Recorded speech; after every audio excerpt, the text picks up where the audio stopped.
Okay.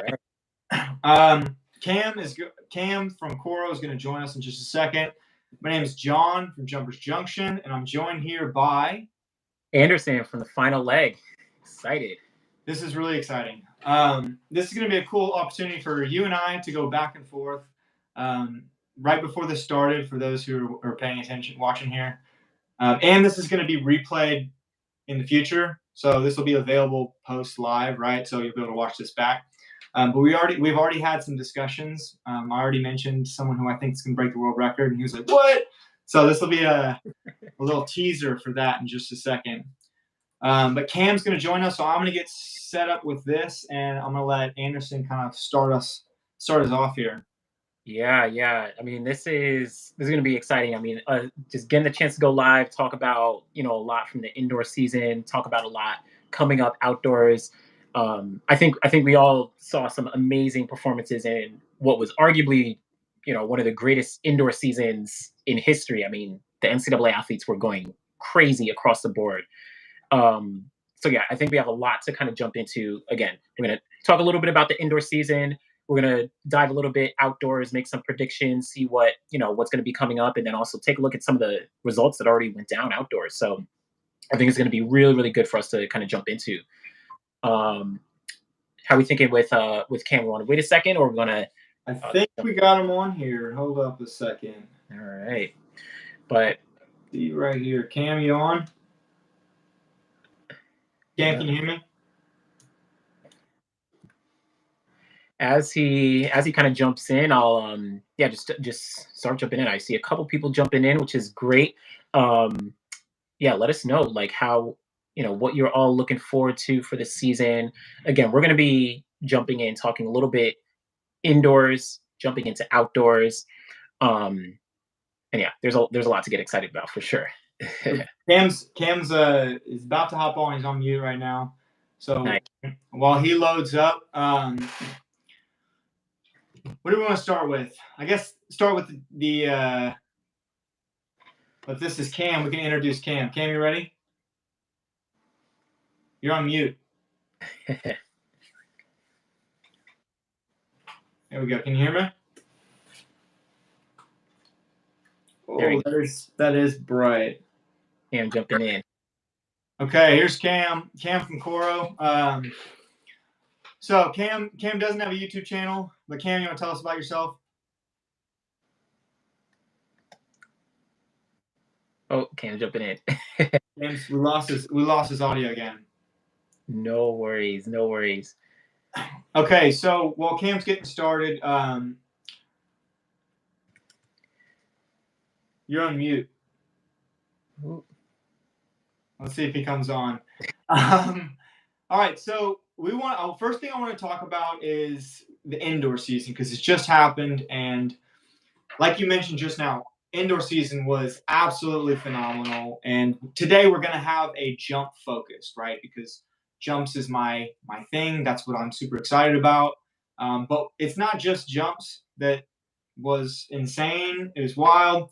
I mean, we look at Julian. We look at the list goes on. I mean, we're going to kind of tie into some of these other aspects outside the jumps in this session, but we definitely want to touch off with the jumps. And so, what was your biggest? What was your biggest takeaway from the indoor season, from the jumps?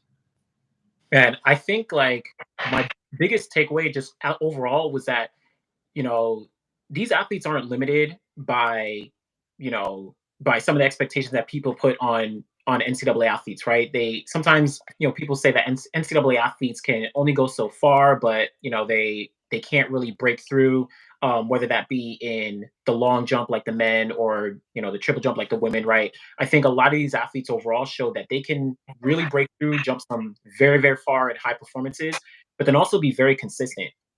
Just to kind of start off, I think, you did a video on it with the men's long jump, highlighting how amazing that competition was at the NCAAs. But we saw that through the entire season. I mean, Jeremiah Davis was jumping consistently throughout the entire season. Wayne Pinnock, I think he did really well last year. He came back, did very well this year. And Kerry McLeod came away with the win at NCAAs. I mean, I think that consistency, especially in that men's long jump, making it super competitive, and like for the first time in a long time, you saw like 4 or 5 guys kind of challenging some top marks all time in the NCAA. That was a big deal. It was great, and also seeing the bulk number of people just jumping over 8 meters. Right, it's not just the guys who were really up there, but I mean there was a huge list of athletes that were just really, really taking it to the next level, and it's so cool because in the years past there's been kind of this delay, and the jumps have been down. And I did a video actually a while back on why. You know, all these world records that were broken from the 1980s, the 70s, 60s, all the way kind of penultimate at right around 1988. And then something happened right at 1988, and you saw this big plateau. And then you've recently started to see that trend again. And I love it. I love the fact that we're seeing more and more athletes starting to break through that threshold and get to the next level. Cam, I'm going to ask you now, what was your biggest takeaway? You're on mute, so unmute yourself, and you should be good. Yeah. I'm back. There was a delay between the live and where I was on, but it's okay. I figured it out.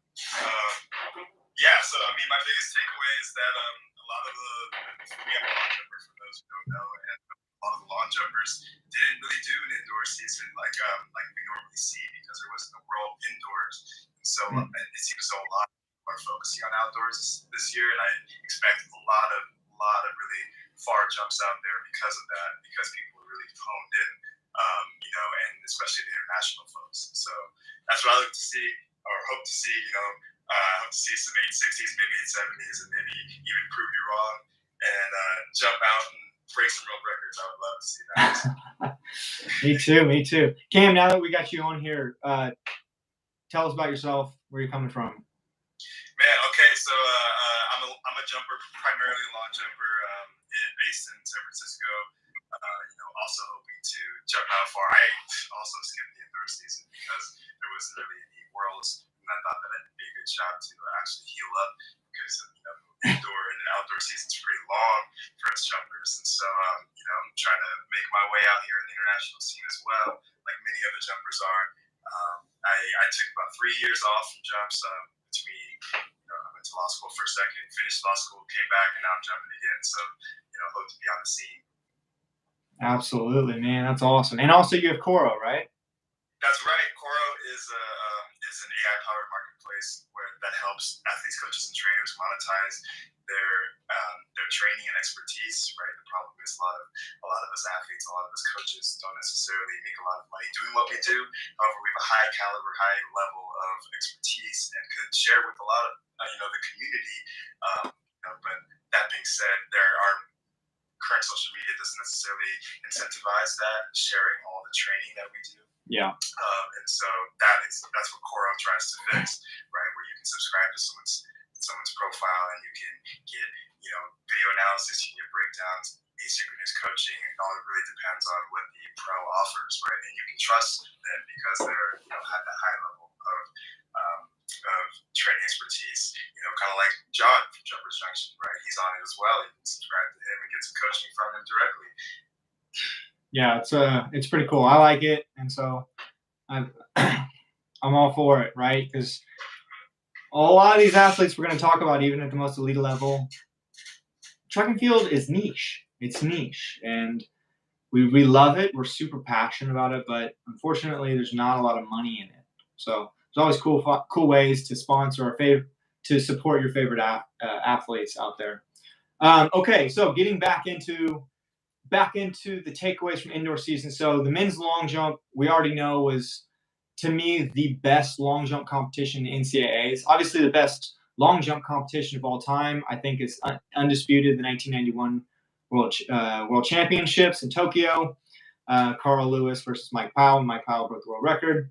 But NCAA-wise, I think this was the best long jump competition. Just the way it unfolded, the way you had kind of some leaders jump out, no pun intended there, but jump out in the lead, and then on the last round, you had both Kerry McLeod, and you had Jeremiah Davis kind of come from behind. It was really cool to see. To me, though, the biggest takeaway from indoor, the biggest that's there, like rises above. It's got to be not just the triple jump, but also the long jump on the women's side. Mm-hmm. You did a video about this, Anderson, so I'm going to let you talk about it. We know who we're talking about, but I'm going to let you kind of take it away from here because we'll talk about it in a sec, but it's exciting. Yeah, I mean, it was the Jasmine Moore show. Like, she dominated. I mean, I think for the most part, I hope a lot of people knew that she was going to dominate, 2023. She won the long jump, triple jump last year, both indoors and outdoors. It was kind of like she was on that path again this year, and she replicated it. Not only did she win both the long jump and the triple jump again, but she broke the NCAA records in both of them. And not by a little bit. She really by a lot. Yeah, by a lot. It was insane. I do just want to give a shout out as well in the triple jump specifically to Charisma Taylor. She was, right behind Jasmine Moore and in the triple jump, and she broke the NCAA record, right behind her as well. Of course, Jasmine Moore went super, super far. Right, she jumped 15, 12, 49 feet, 7.25 inches, but Charisma Taylor was right behind as well with 14.88 meters, 49 feet, 7.25 as well. So that was a big jump for both of them. But Jasmine Moore, she was the highlight of indoors. Yeah, and it's so cool also seeing two people breaking the world, or not the world record, but breaking the collegiate record. Two people, but one of them was just so much further that, like you said, Charisma Taylor's not getting a lot of attention, even though she did it, right? She did that. And if she had done it first, then she would have had that national record for just a second. But I think Jasmine Moore broke it 3 times, right? Yeah. Each jump, she broke it again, which was kind of cool. Which kind of last takeaway, I guess, that we'll talk about from the indoor seasons. Texas A&M, my alma mater. High jump. Who are we talking about here? This is Lamara Distin, and she went crazy. Now at the NCAA championship, she didn't jump super, super far or super high. But throughout the season, she was really dominating. I think she got really close to the NCAA record. She jumped 197, which is I think 6 feet and 5.5 inches or so in the high, and that was just off the NCAA record. And she was very consistent. She represents right, 3rd all time, which is huge. And she represents Jamaica. She actually won the Commonwealth Games last year in 2022 in the high jump. So she's one that looking out for. We could see her jump, break the NCAA record outdoors, but just wanted to, she had a really good indoor season for sure. Man, I'm excited. All right, so kind of tailing off of that, we start looking about the outdoor season. It's coming up. We have all these NCAA athletes. We have all of these professionals and international athletes that are going to be – a lot of these international athletes also are still in college, and they're going to be kind of shifting off into their international careers, especially since this year we have the World Championships in Budapest, Hungary. So with that said – we can kind of lead into what we're anticipating for this outdoor season. And specifically talking about, for me, and I know a lot of this is going to be NCAA based, but records. We've already started talking about records, but I want to talk about records and what records do we think might be broken this year, specifically the jumps. And Cam, I'm going to let you start this. And I don't know if I need to take you off mute if you're already on. There's a delay. I was on mute. Yeah, okay. Yeah. You talking about for the NCAAs or for in totality? A little bit of both, but do you have anyone that you think is a standout that might kind of take break any records this year? Break any world records, I don't know. I mean, maybe they have decathlon, but we're talking about jumps, right? So that's actually a good hard point. to say. Yeah, I mean, they had some jumps. It's hard to say, truly. I would love to see somebody break the long jump world record, but I don't think it just feels pretty far away. I think for college, there's a ton of people that can get close to some college records, right? I'm going to throw out a sleeper out there. We might not have talked about him, but this guy, Bridgett, he's coached by Corey Crawford, who was actually a decathlete. Went train at the Chula Vista Elite Athletic Training Center. Down in Chula Vista, of course, for those who know. I think he jumps for Rutgers. He's been really sneaky this year. I think that he might have a very surprising breakout year. Although it's hard to say breakout year when he went to the Olympic trials, Right. But I just don't think that he's talked about enough. He's very well coached. I also think the folks down in FSU are also well coached by Superman Sands. If anyone wants to go look him up, yeah, also an excellent coach. Did you see that off of like a 6-step? He triple jumped like 50 feet. Off of 6 steps? Or like a 6-step or 8-step. He just went out. He's what, 41, right? He's 2012 Olympic bronze medalist or something like that. But he went out there and just like popped off a random 50 feet triple jump off of a short step. I was like, oh my God.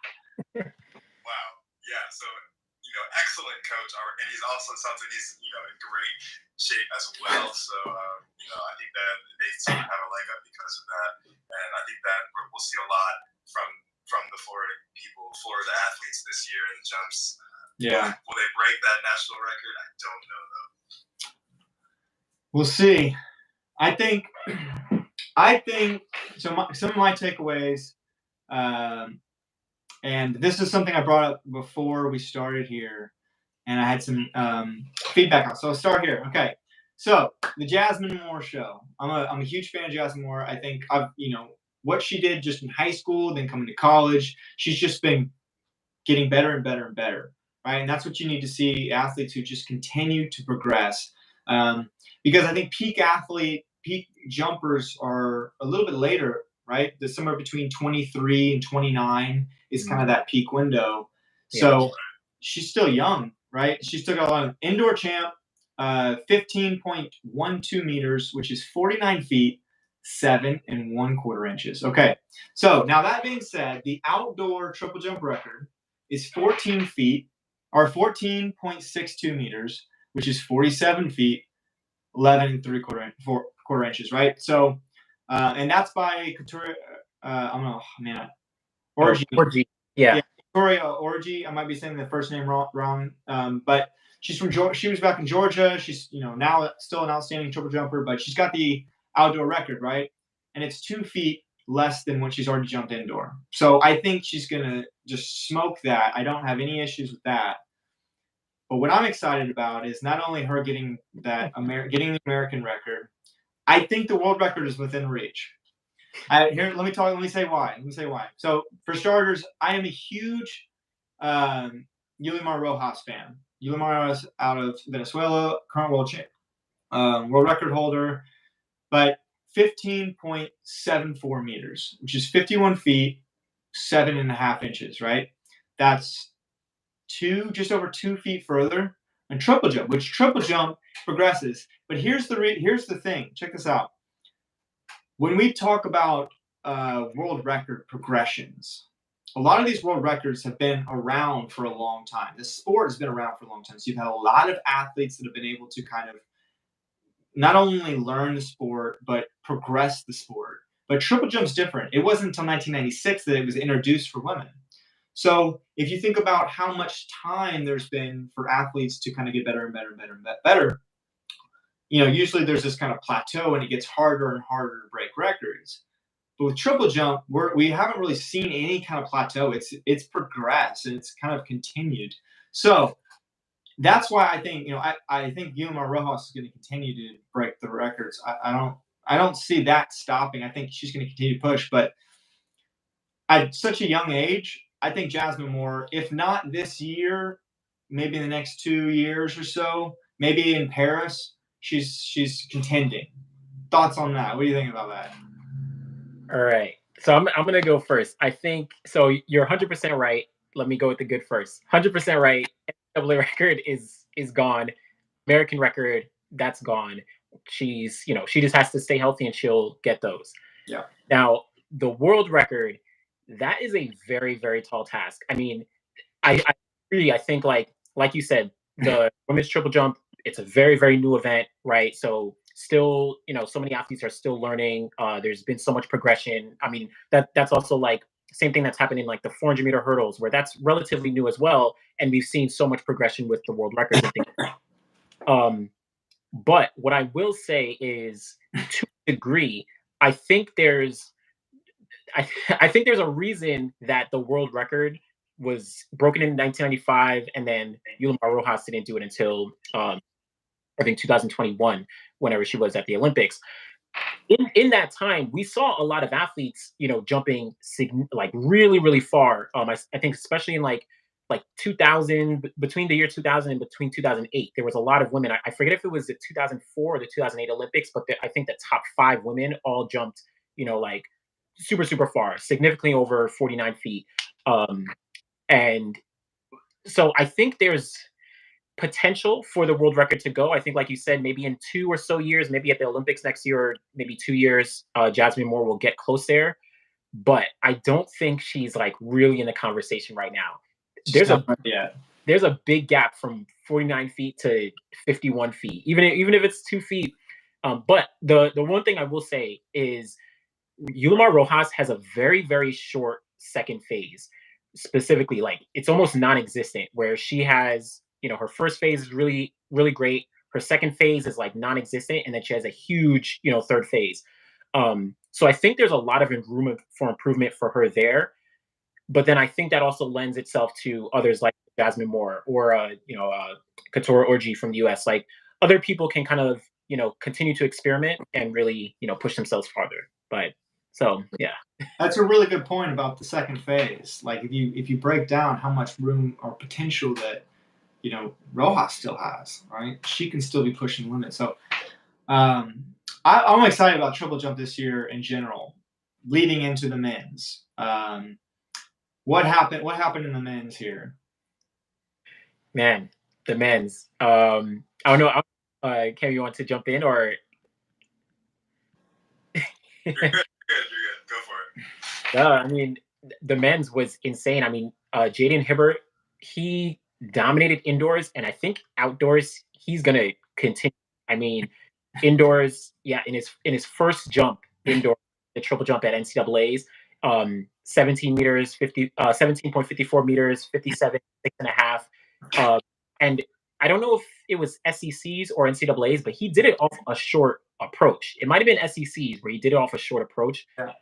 Right. But this kid is crazy. This kid is going, I wouldn't be surprised if outdoors he jumps 18 meters. I would not be surprised. I think he's in the ballpark, and we'll come back to him when we talk about the World Championship preview. But I do say this: he's 18. He's 18. He's a Jamaican athlete. He's currently has the Jamaican record. He's got the NCAA indoor collegiate record, the U20 world record. I mean, he's got all of these different records, and the kid's only 18. I mean, it's incredible. So I'm excited. The outdoor record is 17 feet or 17.57 meters.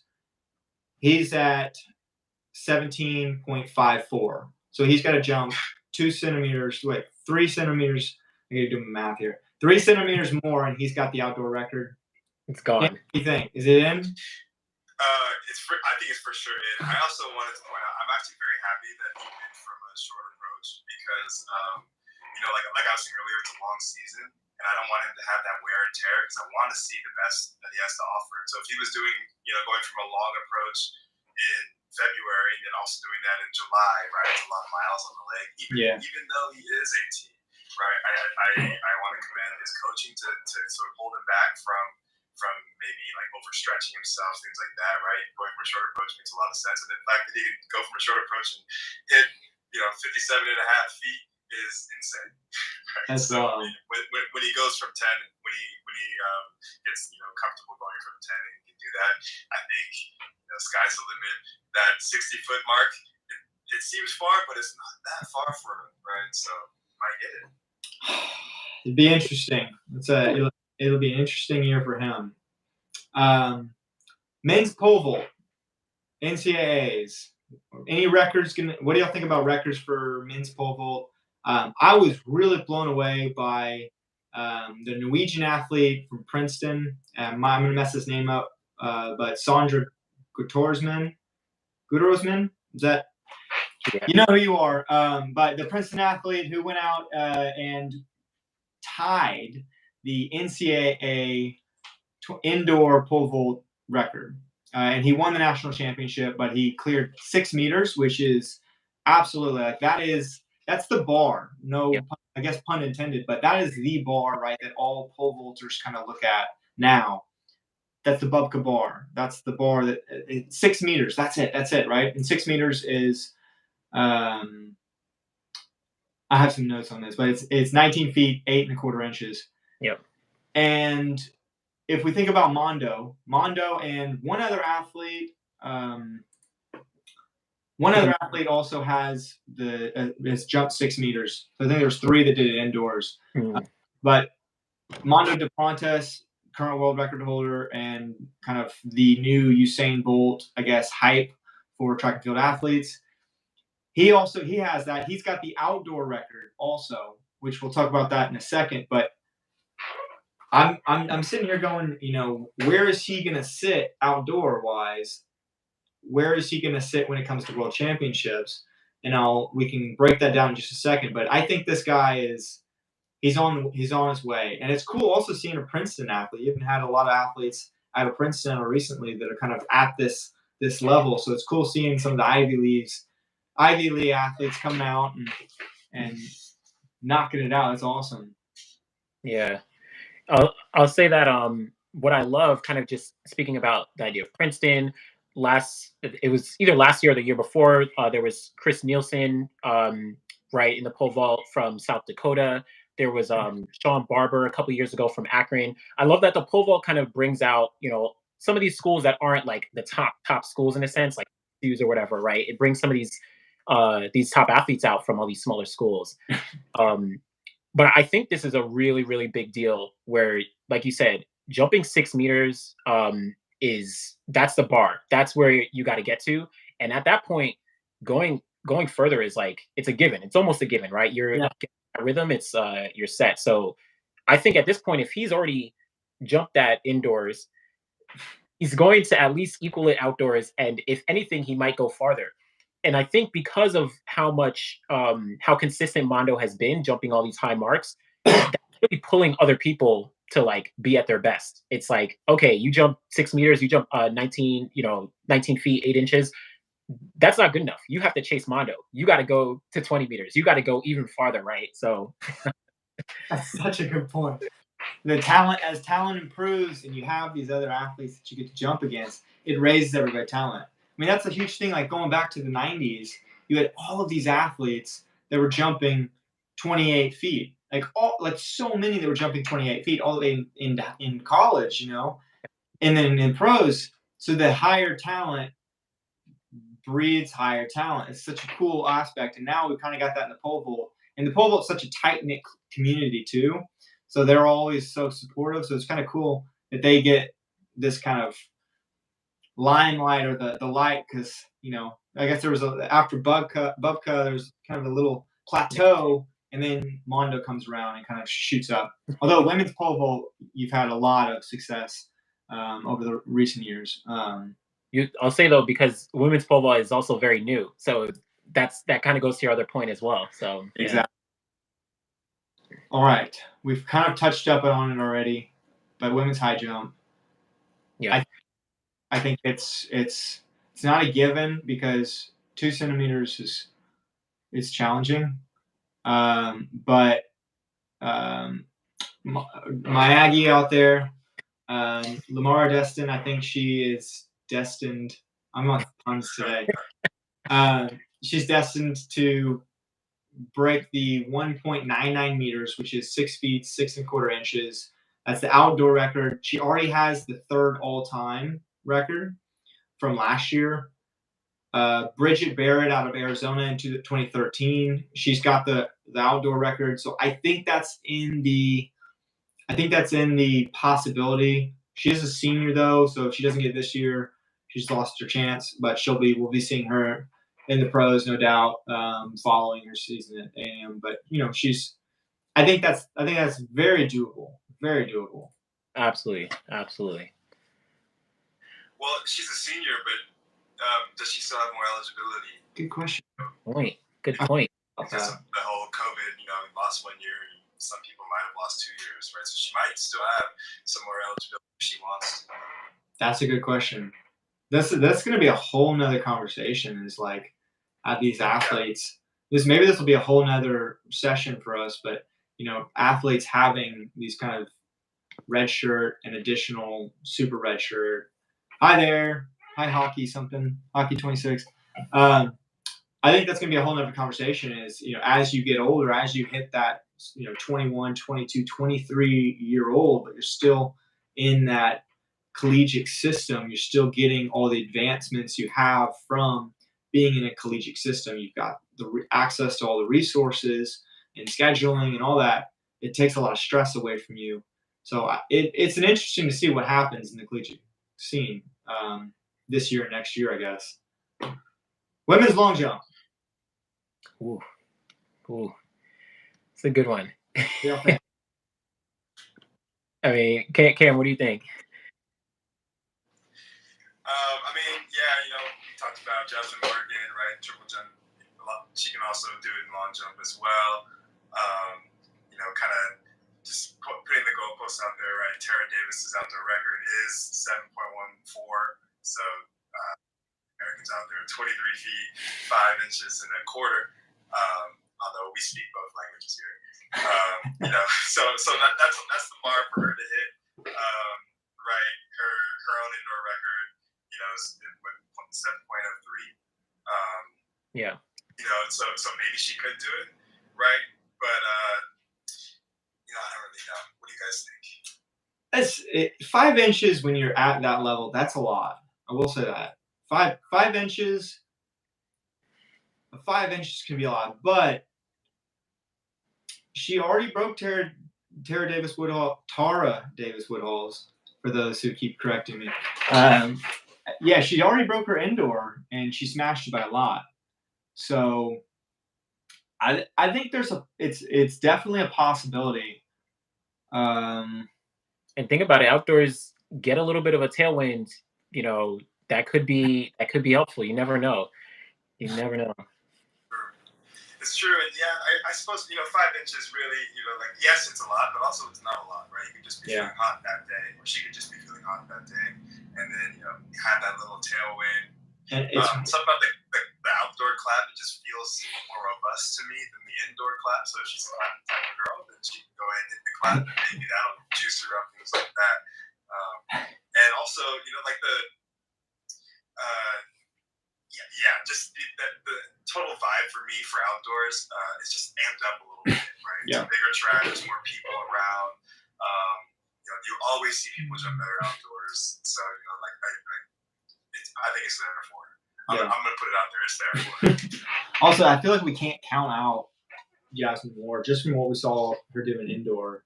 I feel like it would not be a good bet to bet against her right now. Yeah.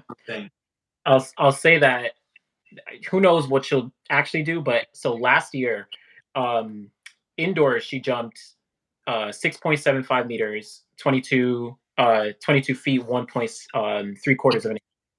Then outdoors last year, she managed to improve to 6.91. Oh wait, am I right? She had a slight improvement. So she went by like a foot or so, or a couple inches. So, or I'm sorry, 6.82 meters, 22 feet, and 4.5 inches. So if we look at like her improvement from last year from indoors to outdoors, not too far. She should be able to kind of replicate that and get it this year. But we'll see. Yeah, 714 is big. Yeah. Women's long jump. I'm excited. When we talk about women's long jump outdoor, and in just a second, which we're about to do, then it gets really excited because this year has so many. Maybe we just jump right into that because there's so many outstanding long jumpers on the women's side globally. So maybe we lead into that with the world champs this year happening. Sorry, Cam, I just hit you in the head. You didn't feel it, but. We have the world champs happening in Budapest, Hungary. It's really exciting because we're back to back, right? I don't know if this has ever happened. I don't think so. No. So there's so much hype to it. Also leading up to the fact that we have Paris just in 1 year, right? So a lot of people did skip indoors or didn't jump as much indoors, and they've been kind of holding themselves, getting ready, making sure your body's right for outdoors. So when we talk about last year, literally, it was only last year that we had the World Championships. So a lot of the athletes that we saw last year are going to be kind of still in that peak competition shape. Instead of usually, you have this little bit longer gap. So you're saying, okay, well, what's the turnover? But this is literally like back-to-back years. So what athletes or which jumpers from last year will return to the podium this year? All right. So we can talk any of them. Well, I always root for the. I always root for the Team USA always, right? I think that Tara Davis-Woodhall is coming off of a solid season, but also I think that she was left a little hungry. Yeah. Something like that. Right, and so I think that she's been in the lab. I think she's been, very motivated to come back, and thankfully she has another world event to go to. Right, that's pretty amazing. Back to back, it's great for track. It's great for track athletes. So I think that that taste in her mouth, has left her hungry for something for a podium, right, for that goal. So I think that's showing them out in Chompi. I agree with that. I also just think the way she looked at the USA indoor this year, like she just looked powerful, right? There's a feel sometimes you see an athlete who they're kind of not hitting it, and they have one big jump. And she's just like, she fouled, but a few times they're massive jumps. Like all of them just looked good. And she has the it factor as far as getting people excited. Right? If you look at her, she's excited, she's energetic, she's cheering, she's jumping, she's got a hat, she doesn't have a hat, she's got boots, she doesn't have boots. But people love it, right? You think of who's the athlete who, after he won the 100-meter dash, he got a fire extinguisher. Fire extinguisher. Right? Yeah, I love that. I want that back again, right? I want the excitement, right? I don't want to throw any shade at the world 400-meter hurdle champion, but there's no expression. And I've seen her have a lot of expression when she's won 4, but at the World Championships, it was just there was no expression when she broke that, just shattered the world record. Where in the past, she has been really excited. I want to see Cam. I keep hitting you. I'm sorry. I want to see that energy. I want to see excitement. Look, these athletes put in so much work. Be excited, and nobody's going to. It's okay to be humble to a certain degree, but you also need to be grateful and excited about the work that you put in and the achievements that you've been able to accomplish. That's my rant. I will just to go off on the long jump real quick. We were talking about her before, but I think Yulimar Rojas could be a threat in the long jump as well. She's jumped very, very far in the long jump. I know she didn't do it last year. I think there was some issue with the shoes she had or something like that. Right. But if she goes for the double, she may be the one, because just talking about that energy, she has that energy, right? Yeah, she brings it to the runway, and she could be the double. I don't know if there's been a woman, at least in recent memory, who's done a triple jump, long jump, double. Yulimar Rojas could be the one. Man, I'm excited. You have Yulimar Rojas and Jasmine Moore, both who have that long and triple. Actually, there's a whole list of long and triple athletes that on the women's side. But my picks for the World Championships, Team USA. My top 2 picks are Jasmine Moore and Tara Davis-Woodhall. Great Britain, Jasmine Sawyers. If you saw her double hitch kick, 7 meters something, oh my gosh, she looked good, and she was excited. Australia's Brooke. She just changed her name to Brooke Buschkuehl, I believe. But Australia's national record holder. Last year, she jumped well over 7 meters. I think she's always kind of there, right? She's always in that mix. And I've seen some of the stuff she's put on social media where I even reposted one of them, and she's massive, over 7 meter jumps. So I think they're there, but I still think that the leader that has been will continue. Malaika MIHAMBO out of Germany, I still think that she is at kind of that peak right now, and she's jumping so consistent. If you look at consistency over the past couple of years, what made Carl Lewis the greatest long jumper? He didn't have the world record. What made him the greatest? Consistency. He was consistently always winning for over 10 years. And MIHAMBO's been doing that. So I just think she has that it factor as far as always rising to the occasion. I'm going to challenge that. Not the it factor for her, but that Carl Lewis is the greatest jumper of all time. There it is. Only I got a caveat with this that actually he's being coached by Mike Powell. So he's, for those who don't know, he's a long jumper record holder. Yeah. So I got to go with him. 1, because he's coached, and 2, because he is the greatest. He's done them. He's jumped the longest, right? He has. And, at least with legal win. I don't know about Fair. Anyone else claiming that they did with a legal win. Well, what he did in 1996 or 1994 in Sinestra, Italy, although it was at altitude and he was wind aided, but he jumped what? I mean, what was it? Oh, man, I wish I had I don't have it up right now, but it's the longest all time that's not a foul. There's no videos of those competitions, but those old Italy competitions, but there was, you have a massive jump over 25 feet from Heike Drexler. You had Bubka set records up there. You had all these. Mike Powell was up there multiple years, set records. You had the failed attempt of Ivan Pedroso. Yeah, oh he my went God. out and you saw the fog jump, but then someone was standing in front of the wing gauge, so it wasn't accredited. I mean, it's at altitude, but you just had like this record after record. And I think the winner won a Ferrari or something like that. Yes. So, but there's no videos of those hardly. Like, where are those? If anybody's watching here or watches it later in the future, if you know where videos are of those Italy meets, let us know because I want to see those. Crazy. Yeah, those. But yeah, I just have to challenge that, right? Because I mean, if you jump the longest, you are the greatest. He might not have been the most consistent of all time, but he was the greatest jumper of all time. You have a point. You have a point there. So he did say in an interview that he thinks Carl Lewis is the greatest jumper, but maybe that's just because he's humble, because he doesn't want to say, "Hey guys, I'm the greatest because I have the greatest distances." But when the 1991 to 1996 run that he had was insane, so it's hard to put that by. Crazy. I mean, with that, do you want to talk a little bit about the long jump outdoors with right now? I mean, there's one guy, of course, but I think the outdoor long jump is pretty competitive going with,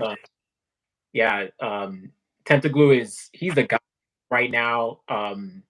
He is killing it. I loved indoors where he jumped his jump and it was disqualified, and then he's like, okay, cool. Like, you're gonna get me for these shoes? I'm just gonna jump 1 centimeter farther, whatever it was. All right, like he's a guy. I'm loving him, but I don't know. I think he lost outdoor championships last year. He came second place. There was a Chinese athlete. I'm forgetting. Yeah, but I don't know. Do you think that Tentoglou is going to be the guy again this year to get that gold medal? Cam, what's your thoughts? I have my thoughts. Yeah. So I mean, I think that there's so many guys. I think that, of course, he's the right. I mean, to be the man, you got to beat the man, right? But there are so many guys out there, and some not secret, but some maybe some guys that people aren't even thinking about, right? Like, is Jeff Henderson going to come back? Is Marcel Jacobs going to go back to long jump? Instagram handle is crazy long jumper, right? So is he going to come back with that 9.8 speed or whatever it is he ran and jump? That would be crazy. Is he going to come back and compete for the U.S.? I'm just kidding. I made that one up. That's complete speculation. But and also a guy who we haven't talked much about, but we talked about earlier, Javon Harrison, right? Is he going to do long jump? Is he going to do high jump? Is he going to continue to do both, right? Because he's a guy, I think, that if he focused on long jump, he would go far, right? Because high jump is tough on those knees, tough on the upper portions of our legs, right? So to do that and long jump is very challenging, but amazing. I hope that he can do both. But if he focused on long jump, if he just wanted to just take a long jump year, right, I think that he could take that crown. So there's a ton of guys out there, but I love the swag that Tentaglue has. I love the confidence. It's pretty cool to see someone on top like that to be so swagged out and like just a vocal gold medalist is fantastic. I sort of echo the thoughts before about, right, if you're the man out there, if you're the gold medalist, right, go ahead and flaunt it, go ahead and get the crowd clapping, go ahead and like bring the crowd in, right, because we don't really have that much interaction with the crowd, but if we can have that interaction, let's have it. So that's those are the people that I'm thinking off the top of my head, other than of course myself. Actual random from the chat said Jacobs and long jump probably won't happen, given how frequently he's been injured. That's a good point. True. I mean, no shade. All love to Jacobs. He's the Olympic champion in the 100, but like he's kind of struggling in the 100 right now too. He's not even doing that much. But so I can't imagine him jumping into long jump. We'll see. We'll see. I'm gonna go with the same thing. Miltiades Tentaglue. I think he's a 28 feet jumper this year. I think he's 860s and up outdoor. I think he's just got that fire. He's got that parkour background. I think I talked about it in one of my videos, but just having the ability to be so comfortable jumping. Long jumpers are one of two things. You're either a speed athlete who you're really, really fast and you jump, or you're an athlete who is used to jumping, right? A basketball player or someone who's used to, I guess, a power jumper, or I guess you break it up into elastic versus contractile. But you have athletes that are different types. And Tentaglue is this kind of beautiful mix of just being incredibly good at jumping, but also having a body type that would more emulate a speed jumper. So he's light and he's lean, but he's tall enough to allow himself to just put up these crazy distances, but he's not getting crazy heights. And he's just got the swag. And there's like something about it factor that Miltiades Tentaglue, and he's got the entire nation of Greece behind him. So, I mean, that's also something, just having that motivation. The entire nation is just 100% behind him, which is really cool. Watch out for India, though. Okay, watch out for India. Right now, outdoor season's already started. I'm not sure India has an indoor season, but Jasmin Aldrin has already jumped 8.42 meters this season. He's currently sitting at the world leader. There's not that many people that actually jumped outdoors so far, but I saw that jump. It's a big jump, and he just looked good, right? And then you've got last year, Srisha Kanar, right? Yeah, and he's a long and triple jumper, so he's kind of in that mixed range. But they've got quite a few guys all popping up over 8 meters. I know long jumping, triple jumping has gotten a lot more popular in India too. So I think there's a few sleepers over there. But I think the Americans right now, especially I just closed out. I always have like all these extra stuff, and I just lost my. No, who is it? We got like Dendy there. There's like Cam said, Javon Harrison. Cameron Crump and Jeremiah Davis. Oh, yes. Because Kerry McLeod and Wayne Pennick are both from Jamaica. They're two Arkansas athletes over at Jamaica, and they were both in that competition out there. But Jeremiah Davis and Cameron Crump. Jeremiah Davis started off the year, if you remember, jumping over 8 meters from a short run-up, right? Same thing that we were talking about in the triple jump, not having quite as much and having good coaching that tells you, hey, it's the beginning of the season. The beginning of the season is supposed to be a practice, right? It's getting the nerves, getting the jitters out. It's getting yourself ready for this awesome competition that's going to come. It's all about periodization, making sure you peak at the correct time. That's what I was worried about. Definitely was an issue because he's there, but Devon Harrison, man, I think he's on the way back. But my sleeper's Tajay Gale in the long jump. I think we saw what he did in 2021. He got injured. He's got the speed. I'm really excited if we can see him at full strength, and that's the question. But he already has the battle he had with Marquise Dendy this last year. An indoor season was pretty incredible. Marquise Dendy, one of my favorite long jumpers, just because of his style and swagger and his ability to have one of the greatest long jump approach mechanics, from really longer limbs, long arms, showing the idea of force mechanics. And then gradually you can see the arms get closer and closer. You can see his stride turns over. It's a great kind of case study, I guess you could say. But I think Tajay Gale's he's in this list. He's in this list. Let's move on from long jump. We're spending too much time on long jump. One more thing. It's because we love long jump. All right. Will Williams, right? Oh, yeah. Yeah. Season, and we got to give him some love. You got to give Will some love. I mean, he won the indoor season. He beat everybody who's in front of him. So, I think that he's gearing up for a great outdoor season. Shout out to him. And then one more person. I can't remember his name, though. What's the long jumper who also runs the 200? I think he still runs for Georgia. What's his name?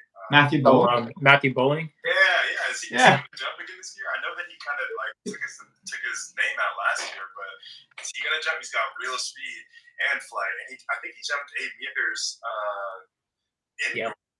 right? So what's the deal with him? Do you think he's going to bring it back? I think Matthew Bowling long jump would have been his event. Like, personally, when I saw him in high school, I thought that's the event. Like, stick to long jump. But there's not as much popularity in long jump, right? The commercials that you're getting from carrying Dunkin' Donuts, it's because you're fast, not necessarily because you jump hard. So, but I think Matthew Bowling would have had an awesome long jump if he stuck, actually focused on long jump. But he's kind of in this almost a decathlete style. Mm-hmm.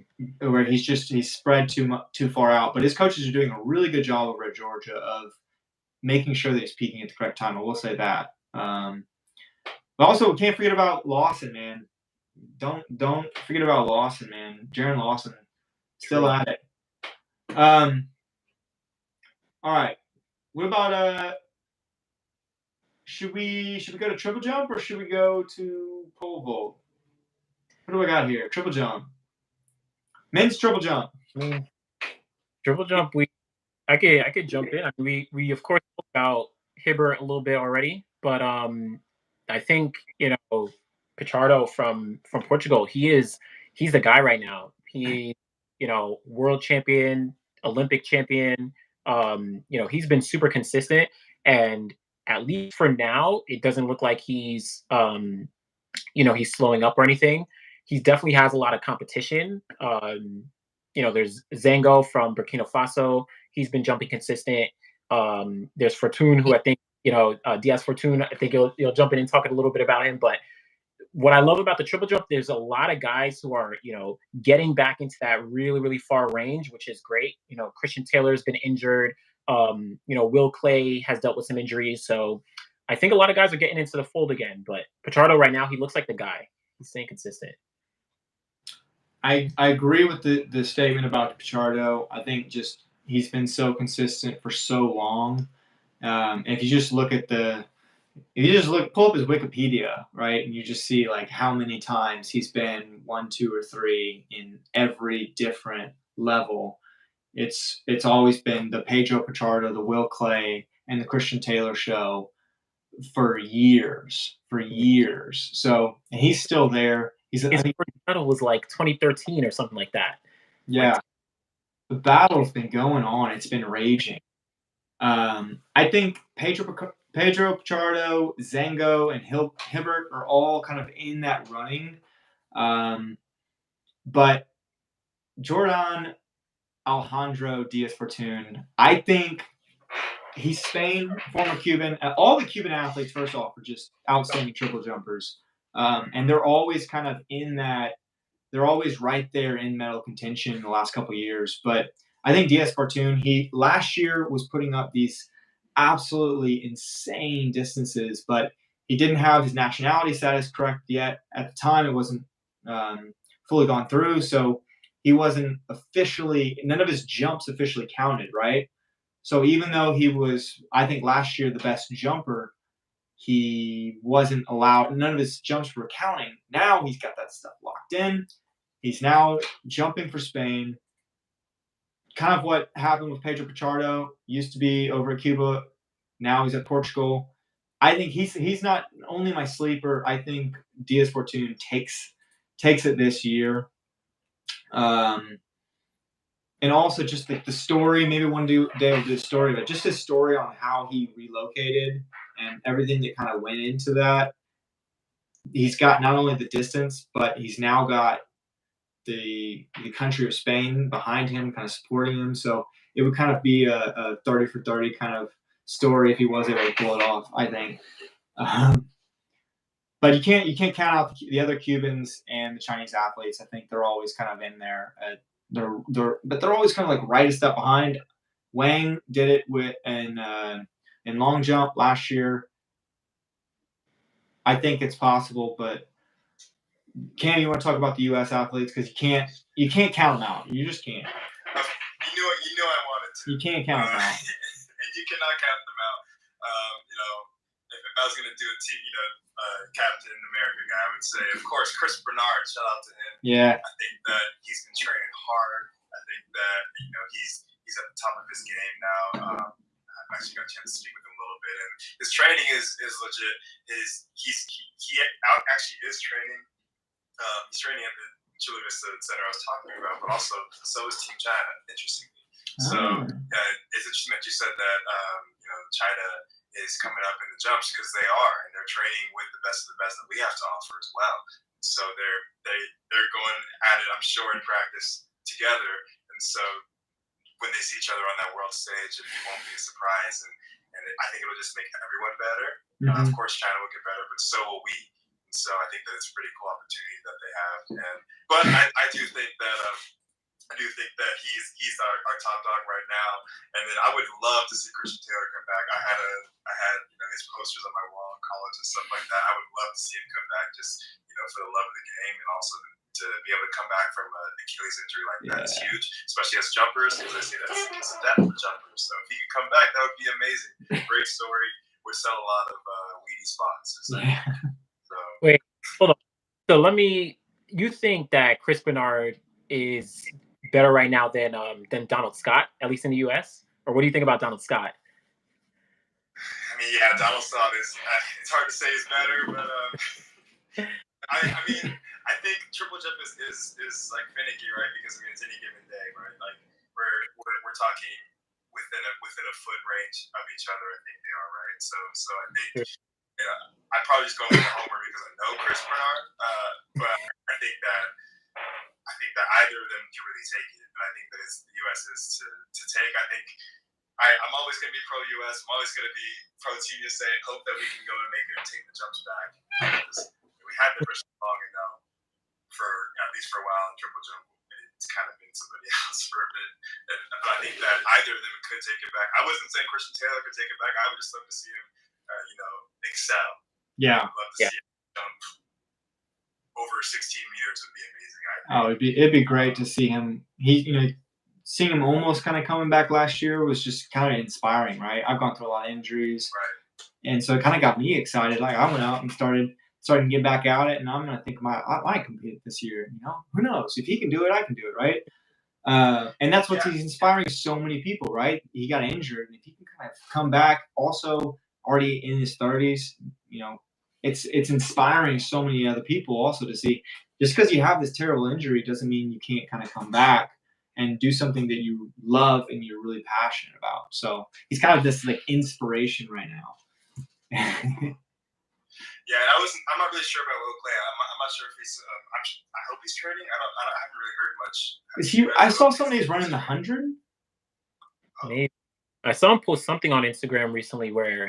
Yeah, he was also rapping though, so I'm not sure what Will's up to. I hope he's still there, man. But yeah, I know he left that training center. He was training there for a long time, but he left that. So I don't know if he left that for another training facility or if he was doing something else. I don't really know. Will, if you're watching this, man, if you watch it later, let us know. What are you doing? What are you doing? But Donald Scott, he won indoors, didn't he? Or the USA's? Yep. Yeah. Indoors, yeah. And All right. he might outdoors last year too for USA's. So, and I know he was a American at the World Championships in the triple jump final. So that's what I say. I mean, Donald Scott, you know, he's a guy, but Chris Bernard, I think both of them, at least for now, are the top two. But you know, I want to see some Americans up in the mix. Yeah, and last thing I got to talk about with American, Stephen McCarter of long jump. I left him out. I feel bad leaving him out. I feel like his name always gets left out, but he's always there. So, come on, man. We gotta remember everybody. There's too many athletes. There's too many good athletes this year. Men's pole vault. Is 6.25 meters possible?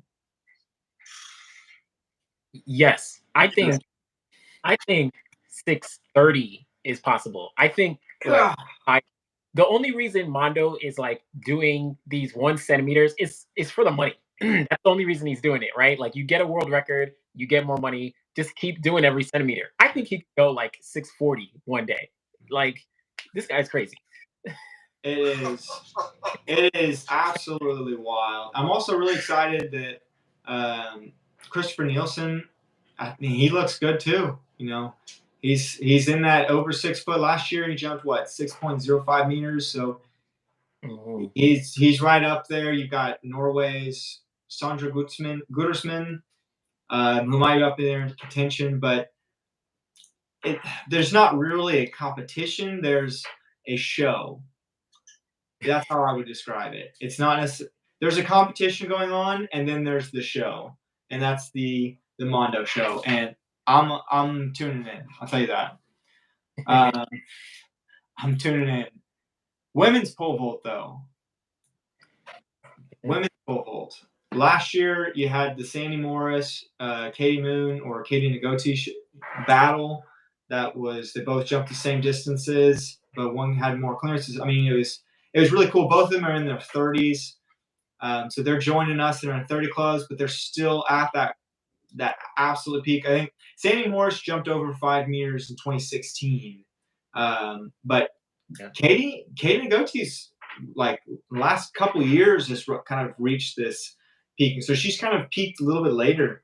And so it's really cool to kind of see both men and women's side pole vault just dominating. And it's the pole vault, like I said, we talked about this earlier. The pole vault community's got something this year. In the last couple of years, there's a revival, and their community is just so tight. So it's awesome. Yeah, that definitely pushes. I think that pushes all of them to like really just be better, right? They have that community. They continue to push each other, and on the men's and the women's side, like they really are going for some new heights. I think for the women, I think that Katie could get over 5 meters at some point, just because consistency. It could be this year, it could be next year, but I think she's want to join Sandy Morris for sure. That would be pretty awesome to see. We were talking about high jump, and then we said we were going to come back to the high jump. Did we already talk about high jump? We didn't yet, but I mean, I could quickly talk about the women. I know for the women, it's been a pretty decent competition. The Ukrainian women have been doing really well. There's Yaroslava Mahuchik. Hope, Yeah. I'm so sorry if I say her name wrong, I but think you got that right. Nailed it. she's been super consistent. I think she jumped 2 meters, 2.2 meters indoors, or 2.2 something like that. 2 meters indoors, and she's super young, so there's a lot for her. A lot of upside for her. There's also Eleanor Patterson from Australia. I think she's a world champion from last year. And then on the American side, Vashti Cunningham, she's been super consistent. And what's crazy is she is still extremely young. So she has so much going for her that I think, she's only 25 years old. So she has so much to go. She has so much to go for sure. Yeah. Oh, we got a comment on here. I'm going to read it. Yeah. So first comment. First off, there's a lot of highs. Hey to everyone, or yo to everyone. I hope you clip these segments and include clip art of the names mentioned. That's a great idea. Darren, I appreciate that. And also, please invite Randall Cunningham on the show to discuss his group and their high jump impact in the U.S. Yeah, that's a great idea. Good. I'll say that I actually in contact with Randall Cunningham, but I actually don't know his entire training group. I only know Vashti and I think one other athlete, but that could be something cool for the future. Yeah, my favorite thing about the high jump is sometimes you can see them on social media, but you can put a high jump pit in your backyard. Yeah. And you could just practice all the time. If you look at Mondo, he had a pole vault pit in his backyard. I'm thinking about putting a long jump pit in my backyard. Like, it's so cool. Like, you don't need a lot of space. I guess long jump, you do need a little bit of space. You need, standard, right? 40 meters, 45. If you have a longer run up, you got to have 8 to 10 meters of sand. It's a little bit more work versus just putting a high jump pit in. But man, just seeing some of these setups that people have, like putting them just in gyms, or I saw one in the back of a CrossFit gym. Someone just had a high jump pit. And I mean, it's just like the high jump community also. It's a pretty tight group also. And I love it. I love it. Was that all the comments? There was a cool comment to someone's asking to, I think that same person's asking to clip the segments and put the name over people who we're talking about. I think that'd be a cool, you can do those in YouTube shorts and stuff like that. That'd be a great idea. Yeah, that's a really good idea. Shout out to Darren Peters. Darren, legend. Darren. Okay, so I guess now kind of wrapping up, we've talked about the long jump, we've talked about triple jump, talked about the high jumps. The only last thing to talk about men's high jump, we've already seen a really, really knock out of the water high jump this year from a Russian athlete. And so I don't have an answer to this, but will those jumps be counted this year? Because I'm gonna pull up his name. Where is it? It's the same guy in like 2014 or 2015 was jumping. Where is high jump? This is me just searching. This is great. Lysenko, Daniel Lysenko, yeah. He jumped 2.8 or 2.38 meters in indoors this year. And if I remember correctly, it was like 2014 or 2015. He also was jumping those big distances. So what was it? 2017. Yeah, 2017 he jumped 2.38 meters also. So I don't know if that's something. Maybe that'll be a conversation for another one of these things. But I don't know if the Russian athletes are going to be counted or not. I really hope they are, or at least Lysenko. Like his jump is awesome, but I don't know about any of that. I don't want to speculate until I have more information. So I will say he had a big jump. It's probably very safe. Yeah, we'll move on. Speculate until we have more information. Yeah, I don't want to speculate until I have more information. It's the IOC's decision, I suppose. And they've been banned. They haven't been banned. They can go under the Russian banner. They can go under the Russian committee banner, right? Like, who knows? For the sake of that athlete and kind of athletics in general, I hope that those athletes are held back because of it. But who knows? Right? Yeah. Like, I truly don't know. Even I know some Russians here are struggling to even get admitted to some events that they do. So who knows? Yeah. All right. So I guess to kind of wrap things up is what's coming next. So we have some meets coming up this week. So the season's officially kind of kicked off last weekend. We had you had FSU relays, you had UCLA, the Kersey, the UCLA distance carnival / Kersey joiner meet. I forget what that's called. You had the Rayleigh meets, the Battle of the Bayou, and then now starting next week is when things really kick off. So what's going on with the schedule of this year, and what are we looking forward to? I could jump in. I don't know if you all saw anything with Texas relays. I know there's, of course, tons of there's some jumps competitions. I know the triple jump and long jump, but I didn't see if they have start lists or entries yet, so I couldn't see anybody. But Florida relays will have some good ones with Jasmine Moore is going to be in the long jump. Donald Scott's going to be in the triple jump. We were talking about them before, so Jasmine Moore, if she's on the same, just continuing her trajectory, she may pop up. Who knows? She may jump an NCAA record outdoors. Who knows? But we're looking forward to those. I don't know what you all think for coming up, some things. Yeah, I like Texas relays and Florida relays are always two of the biggest kind of kickoff. That's kind of why we did this right now. Yeah, Texas relays and Florida relays kind of kicking off. Those are kind of the big meets. There haven't been a ton of athletes that have put up any really that have jumped so far. You do have coming up on April. Stanford relays are also this week.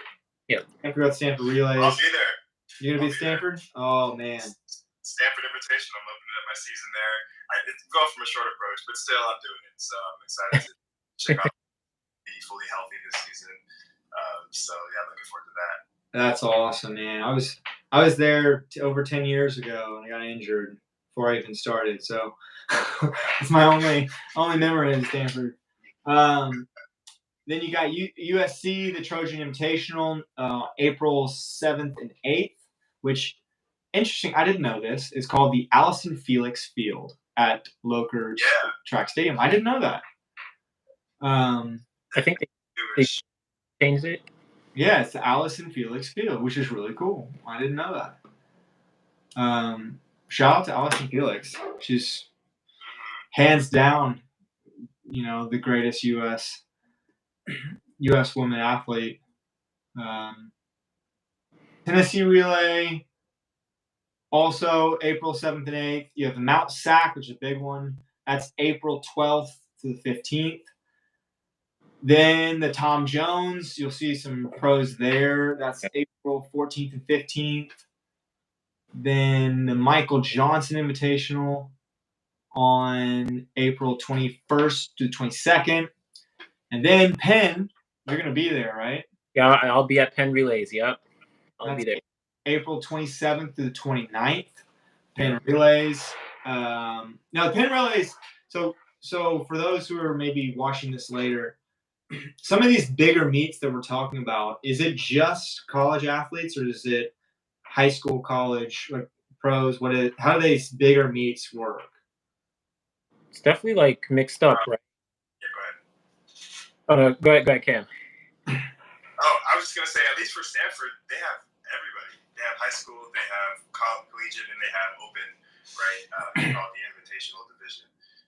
And so it just sort of depends on where you're at, but you have to have certain marks to get into the different levels. I don't know what there are some colleges for those meets that those college kids also compete in the invitational. I don't know that kind of depends on their coaching, and like it's not a meet that you want to win points in. It's just that those meets are really like for you to go and get a mark at and things like that. So I think the kind of the heavier hitters will go into the invitational section. Like I think someone from Arkansas is doing that at the Stanford Invitational and things like that. But that's more on the rare side. That's not always the case. Yeah, I think it's good where you know these big meets, you get to see the mix of high school all the way up to pro. Seeing that mix, seeing everyone kind of, even if they're not like competing together, you can kind of compare like, oh, this NCAA athlete jumped farther than the pros did or whatever, right? And like, I don't know, that's like pretty dope to see.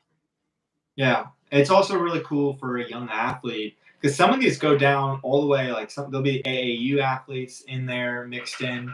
So these like young kids, and then a day or two later there'll be the high school, and then a day later there'll be the collegiate, and then a day later there'll be kind of the pro. Or sometimes the collegiate and pros will kind of be mixed in. But it's really cool if you're a really young athlete and if you're kind of like at the peak of the 8-year-old league, right? You can jump at some of these meets and be jumping not necessarily alongside, but on the same surfaces and at relatively the same time, and be able to meet some of these athletes, right? And so that's really cool because you can be a young athlete and getting to meet kind of your long jump idol, your pole vault idol, who's jumping at kind of the same meet as you. So I highly encourage, if you're in that, if you have that ability to go to some of these meets that have these opportunities for younger athletes to compete with the best, right? Because not only are you competing with the best at your age group, but also you're competing literally with the best in the world. So it's kind of cool. Yeah, it's like great incentive, right? Because I think so. 2 years ago, Allison Felix actually was at Stanford, so she competed there, and maybe like 10 years ago for me, maybe even more.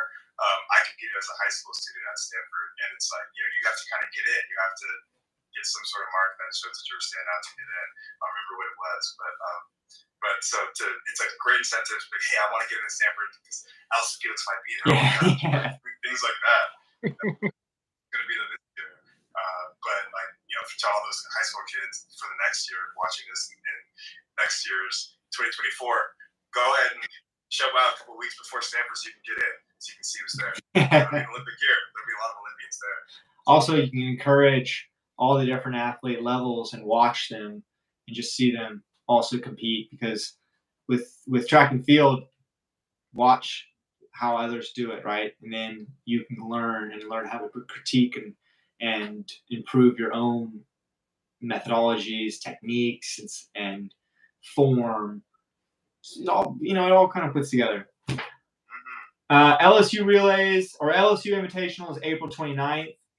And then you start with the conference championships on May 12th through 14th. There's and I need to look more into the actual conference championships. We'll do one of these more as we get closer and closer.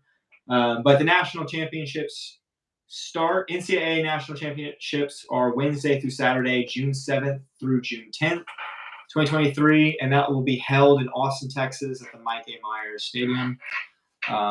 So that's going to be hot.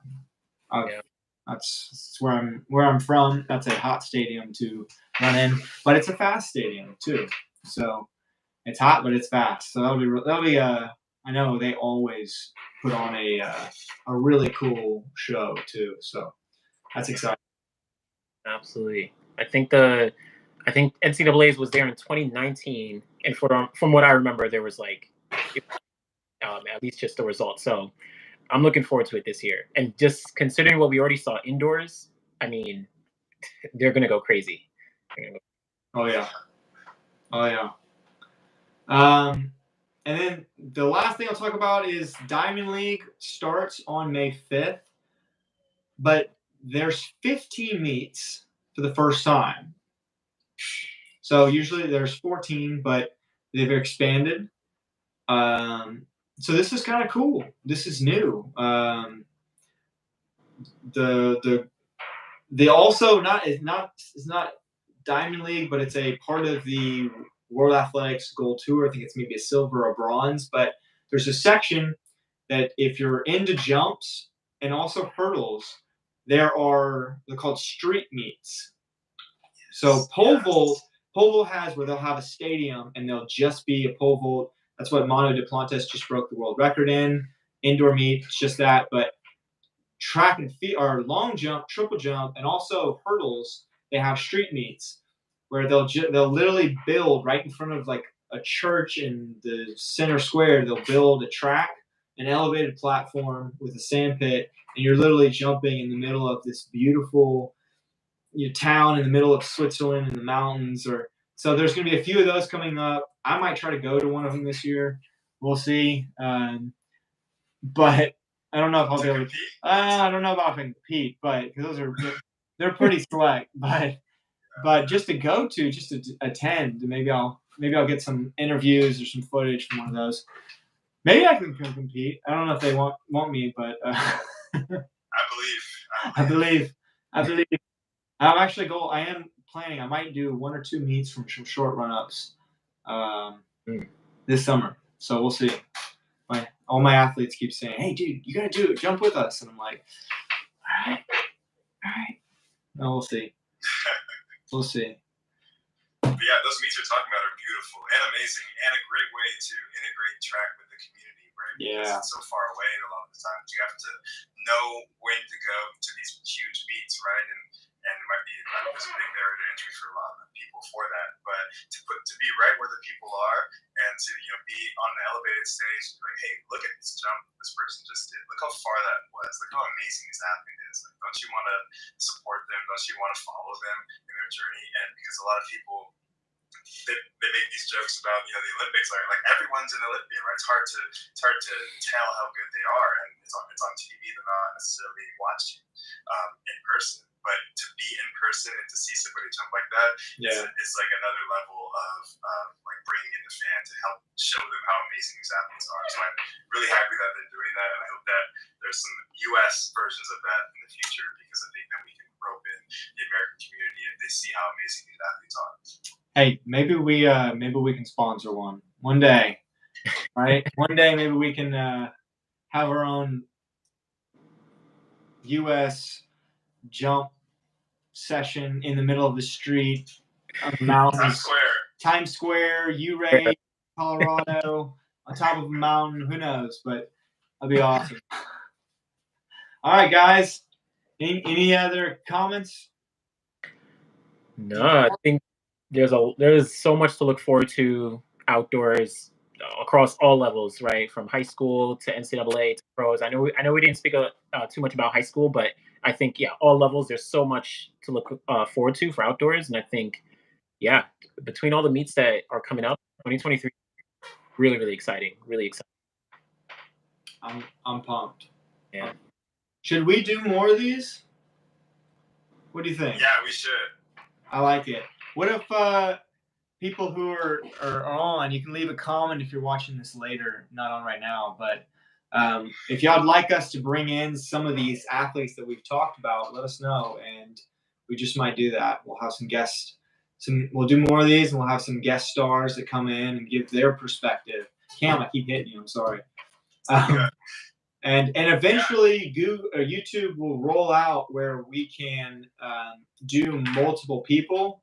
But YouTube, this new go live together is new. It's Instagram, you can pull in multiple people, but YouTube, they're trying to become this social media platform. They're a little bit behind, but I'm really excited that they'll even have this opportunity. So we'll see where we can go from there. All right. All right, guys. Thank y'all for taking the time. Everyone who's watching this, thanks for watching. And we will hopefully do this again soon. Thanks, guys. Sounds good. I'm going to exit. Boom.